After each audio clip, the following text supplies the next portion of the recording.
Hello dear friends, कैसे हैं आप लोग। मुझे उम्मीद है आप सभी लोग बहुत बढ़िया होंगे। तो फ्रेंड्स, आज के ब्लॉग में आप लोगों का बहुत बहुत स्वागत है। सुबह का टाइम हो रहा है अभी और यहाँ पे चल रही है अभी सफाई। और आज पता नहीं क्यों बदन में बहुत दर्द हो रहा है। मेरा मन नहीं कर रहा था बिल्कुल भी सफाई करने का, पर वही है ना कि कुछ चीज़ें इतनी ज़्यादा ज़रूरी होती हैं कि ना हम ना चाहते हुए भी हमें करनी होती हैं एक्चुअली इस वक्त। और ऐसी कंडीशन में क्या होता है कि हमारा मन नहीं कर रहा होता है पर फिर भी हमें करना होता है। और मान लिया कि अगर हम किसी पे डिपेंड हो भी गए या कोई हमारी हेल्प कर भी रहा है तो मुझे लगता है एक लिमिट तक ही हम किसी से करवा सकते हैं। ज़्यादा किसी पे आश्रित हो तो मेरे ख्याल से गलत है, क्योंकि जब तक हमारा शरीर खुद काम कर रहा होता है ना तब तक हम लोगों को खुद ही करना चाहिए, है ना। तो यहाँ पे ना वही ना चाहते हुए मैं सफाई कर रही हूँ, क्योंकि भाई सफाई करना भी बहुत ज़रूरी है। तो जितना भी मतलब पूरे घर की सफाई करने का कूड़ा निकलता है वो सारा एक जगह होता है, बट जो किचन का निकलता है वो किचन का किचन में ही हो जाता है। ना इधर से कूड़ा ज़्यादा बाहर जाता है और ना ही इधर का कूड़ा किसी भी जगह का अंदर आता है। तो कुल मिला के मैं क्या करती हूँ कि जो भी कूड़ा होता है उसके लिए अलग जो डस्टबिन किचन में रखा होता है वहाँ पे डाल देती हूँ, पूरे घर का जो एक ही जगह पे है। तो बेड के नीचे घुस घुस के मैंने लगाई है झाड़ू। और आज ना बच्चे घर पे हैं, एक्चुअली घर में क्या जाना है स्कूल, बट आज पेरेंट्स मीटिंग है। और आज दोनों की पेरेंट्स मीटिंग ना बिल्कुल पास में ही पड़ी।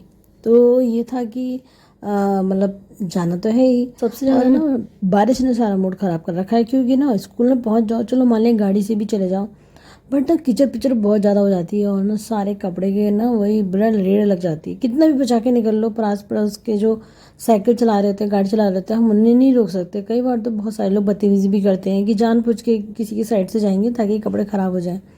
तो आप देख सकते हैं कि यहाँ पे ना नीशू बैठा हुआ भी खेल रहा है और इसकी टेंशन भी बहुत है, क्योंकि आज मैंने कहा मैं बहुत लंबी चौड़ी मैंने लिस्ट बना ली है शिकायतों की, जो कि मैं मैम से कहूँगी। मतलब यार थोड़ा डराना तो बनता ही है। और क्योंकि मतलब प्रांजल की मतलब सॉरी निशु की, निशु का स्कूल का नाम प्रांजल है। तो निशु की जो क्लास टीचर मैम है तो वो ना बहुत स्ट्रिक्ट है, बहुत ही ज़्यादा। मतलब बच्चे इतना डरे हुए होते हैं कि क्या ही बताऊँ। और मुझे लगता है ना थोड़ा बहुत स्ट्रिक्ट होना भी चाहिए, क्योंकि बच्चे तभी लाइन में आते हैं। और क्योंकि अगर उनके अंदर डर खत्म हो जाता है ना तो बच्चे थोड़े से नॉटी हो ही जाते हैं। तो वैसे तो मैं सच बताऊँ नीशू की ऐसी कोई भी कंप्लेन नहीं है। और नीशू अपनी मतलब क्लास का जो ड्रेस का इंचार्ज है, सारे यूनिफॉर्म वगैरह बच्चों की चेक करता है, तो उसे ना बड़ा कॉन्फिडेंस आ गया जब से उसको ये काम मैम ने दिया है। तो बच्चे अपना नहा धो चुके थे, उसके बाद फिर मैंने यहाँ नाश्ता बनाया स्पेशली परी निशु के लिए आलू के पकौड़े, क्योंकि निशु ने कहना था कि मम्मी बारिश हो रही है गर्मा गर्म पकौड़े। मैंने कहा माय गॉड, ये तो कुछ ज़्यादा ही बड़ा हो गया जो पकौड़े खाने की बात कर रहा है बारिश के मौसम में। तो मैंने कहा चलो बना देती हूँ। तो मैंने अपने लिए बनाया पोहा और परी के पापा के लिए बनाए थे पराठे मैंने। और क्योंकि टाइम हो रहा था फटाफट से निकलना भी था, तो मैं सोच रही थी कि जितना जल्दी हो जाए ना हम उतने जल्दी चले जाएंगे, उसके बाद जल्दी वापस भी आ जाएंगे। क्योंकि बच्चों का ना जो पेरेंट्स मीटिंग का टाइमिंग था वो लिमिटेड टाइम था, मतलब 1.5 घंटे का ही टाइम दे रखा था। क्योंकि यूनिट टेस्ट सेकंड शुरू होने वाला है, तो इसीलिए बस ये था कि जो भी कुछ कंफर्म करना हो, कुछ पूछना हो, तो बस वही चीज़ें करने के लिए स्पेशली कर रखी थी। तो चलिए आइए खाते हैं हम लोग गर्मा गर्म सब, बहुत साथ में लिए चाय मैंने। वैसे मैं चाय पहले फिनिश कर लूँगी, उसके बाद ही मैं खाऊंगी। अभी मैं टेस्ट करके देख रही थी। नाश्ता करने के बाद मैंने नोटिस किया कि मतलब क्योंकि परी ना सुबह ट्यूशन चली गई थी और उसके बाद ना मतलब हम लोगों को ये था कि परी तो अपने ड्रेस को प्रेस कर ही रही थी, तो मुझे लगा था कि वाइट ड्रेस भी हो चुकी है। बट सडनली मुझे याद आया कि वो तो प्रेस है ही नहीं। और मतलब एक्चुअली मुझे नहीं पता था कि वो डेली वाली यूनिफॉर्म पहन के जानी है, वाइट ड्रेस पहन के जानी है। मैंने क्या करा फटाफट से ना, मैंने कहा ये लोग तो बच्चे भी इधर बिजी हैं और परी पढ़ने भी लगी थी, तो मैंने कहा चलो मैं वाइट ड्रेस कर देती हूँ प्रेस, नहीं तो फिर जाते समय ना बड़ी दिक्कत हो जाएगी। और पता चला लाइट चली गई तो बहुत ही गड़बड़ हो जाएगी, क्योंकि इस वक्त बारिश वगैरह के चक्कर में लाइट बहुत जा ही रही थी। तो प्रेस करके रख दूंगी तो ये भी टेंशन ख़त्म हो जाएगी कि नेक्स्ट सैटरडे में मतलब अगर जाना होगा स्कूल तो कोई दिक्कत नहीं होगी। बट सडनली मुझे ये पता लगा, परी अपना जब उसने नोटिस किया कि मम्मी तो प्रेस कर रही हैं, तो परी ने कहा आप इसमें क्यों कर रही हो। मैंने कहा क्यों क्या हुआ। तो परी ने कहा मम्मी ये नहीं पहन के जाना है। मैंने कहा पर आज तो वेडनेसडे है। तो कह रही नहीं मैम ने कहा था कि डेली यूनिफॉर्म। मतलब इतना गुस्सा आया मुझे, मैंने इतने अच्छे से करी थी मैं पेरेंट्स कि मीटिंग क्या में, ही और बताऊँ। आज सब दोनों की कुछ करे पेरेंट्स कराए मीटिंग भी एक साथ पानी ही हो फिर गई, गया। वरना अलग अलग होती है। तो निशु के पापा करवाएंगे और परी के साथ मैं जा रही हूँ। तो भी हो गई है देर, क्योंकि बारिश होने लगी थी, तो क्या ही कर सकते हैं। तो फटाफट से भी पहुँचते हैं। और देख सकते हो परी कितना बेसब्री से इंतजार कर रही है, और ये अभी तैयारी नहीं हुआ है। और देखो यहाँ पे कपड़ों का कितना ढेर लगा हुआ है, बारिश की वजह से सब कुछ गड़बड़ हो जाती है। निशु तुम नीचे चलो बाबा जी के पास, ठीक है। तो अभी थोड़ी देर हो गई है हमें हाईवे पेरेंट्स मीटिंग से, 1 घंटा लगभग हो गया। तो वहाँ पे जब हम लोग गए ना, इतनी भीड़ थी कि क्या बताऊँ, बारिश क्योंकि हो रही थी तो इस वजह से मतलब पेरेंट्स घर पे रुके रहे, मतलब अलग अलग टाइम पे गए नहीं, सब एक ही टाइम पे गए। जैसे ही बारिश रुकी बहुत सारे पेरेंट्स क्लास में इकट्ठे हो गए थे। कम से कम जब हम गए थे तो 10-12 पेरेंट्स वहाँ पे बैठे हुए थे ऑलरेडी और आए जा रहे थे। तो मतलब ये था कि अभी इनको भी मतलब करना ही है कंप्लीट काम को, कि मतलब जब पेरेंट्स मीटिंग उसकी बात ही मुड़ सकते। वो तो अच्छा हुआ परी के पापा निशु की करवाने लगे थे, नहीं तो बहुत ही ज़्यादा देर हो जाती। तो हमें 12:45 बज गया था आते हुए। उसके बाद भी हम लोग घर आए, पता नहीं क्यों इतनी थकावट सी लग रही थी, ऐसा लग रहा पता नहीं कितना सारा काम कर लिया हमने। तो घर में आने के बाद फिर मैंने बनाई दाल वाली खिचड़ी जो होती है, आज वो बनाई। और मतलब पता नहीं क्यों ऐसा हुआ कि आज ना दाल वाली खिचड़ी ख़त्म हो गई थी, क्योंकि इस बार ना इस महीने हमारे यहाँ ज़्यादा बन गई, नॉर्मली इतनी बनती नहीं है।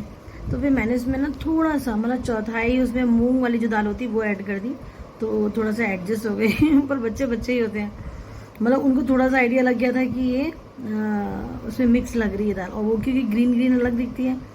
और बनाया था मैंने बूंदी का रायता। तो कुल मिला के खा के तो बहुत मज़ा आया। और परी ने भी चॉकलेट काटी थी चॉकलेट। और जब हमारे यहाँ चॉकलेट कटती है ना, मतलब क्योंकि एक एक मैं नहीं खाने देती, चाहे कुछ भी हो जाए एक एक मैं नहीं खाने देती, तो वो छोटे छोटे से बाइट जैसे हो जाते हैं जो सब लोग शेयर कर लेते हैं। तो परी यहाँ पे बैठ के चॉकलेट कट कर रही थी, बट उसने क्या करा कि चाकू मुंह पे लेनी शुरू कर दी। तो मैंने उसको हाइड भी कर दिया, इसलिए क्योंकि कभी कभार बच्चे भी देखते हैं ब्लॉग को, तो मैंने हाइड कर दिया। परी गलत बात है, और ये इस चीज़ के लिए मैं परी को डांट भी रही थी, तो आप देख ही सकते हो। और परी फिर उससे निकाल निकाल के खा रही थी, उसमें चिपकी हुई थी।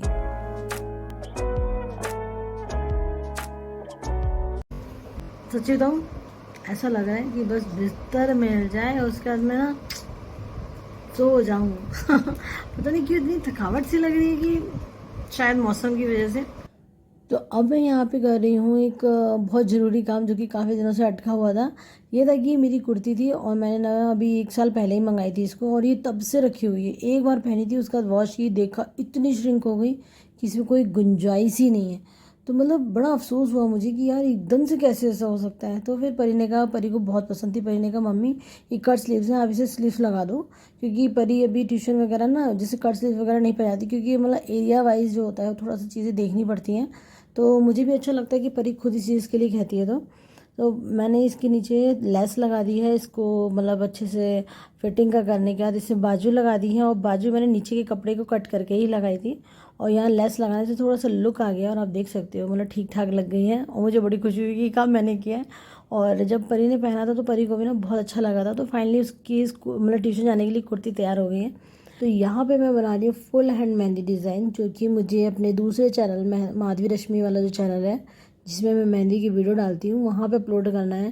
तो पता रात काफ़ी हो गई थी, और मुझे ये ना वीडियो मतलब अर्जेंट बनाने हैं, क्योंकि अब बहुत रिक्वेस्ट आ रही है कि दी तीज वाली मेहंदी का वीडियो अपलोड कीजिए। तो जब पता है आपके पास रिक्वेस्ट आए और आपसे ना कोई आपकी मतलब जैसे मैं वीडियो डालती हूँ और लोग पसंद करते हैं, उसके बाद उसका रिस्पांस जो देते हैं ना, तो बहुत खुशी मिलती है। मैं सच बता रही हूँ, फिर चाहे मुझे रात में 1 हो 2 हो 3 हो, मुझे कोई फ़र्क नहीं पड़ता। बट हाँ, मैं कोशिश करती हूँ कि मेरे इस काम से मेरी फैमिली इफेक्ट ना हो।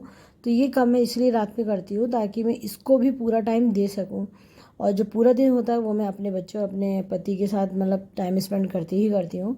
तो इस तरीके से ना दोनों चीज़ें मैनेज भी हो जाती हैं, क्योंकि अगर हम एक चीज़ में ज़्यादा ध्यान देंगे तो चाहे वो फैमिली हो चाहे वो कोई काम हो, सब कुछ डिस्टर्ब हो ही जाना है। तो आप देख सकते हैं यहाँ पे टेप वाली मेहंदी लगाई है मैंने बहुत ईजी तरीके से। मतलब अगर आप मेरे सब्सक्राइबर हैं और अगर आप ये देख रहे हैं, आपको पसंद आ रहा है, तो प्लीज़ ये आप कमेंट जरूर करना, चैनल को सब्सक्राइब करना बिल्कुल भी मत भूलना, और साथ ही बेल आइकन प्रेस करना ताकि नए नए वीडियो की नोटिफिकेशन मिल जाए। और हाँ, अगर आप मेहंदी की वीडियो और भी देखना चाहते हैं ना, तो माधवी रश्मि चैनल पर जाइए। आप यूट्यूब में सर्च करेंगे माधवी रश्मि, जिसमें आपको मेरा चैनल मिल जाएगा, और आप उसे सब्सक्राइब कीजिए और देखिए कि कितने प्यारे प्यारे डिज़ाइन है, कितना आसान तरीका है मेहंदी सीखने का। और इस डिज़ाइन को देखने के बाद भी आपके मन में क्या आ रहा है, जो भी आ रहा है ना, अच्छा या बुरा, एक बार कमेंट करके जरूर बताना।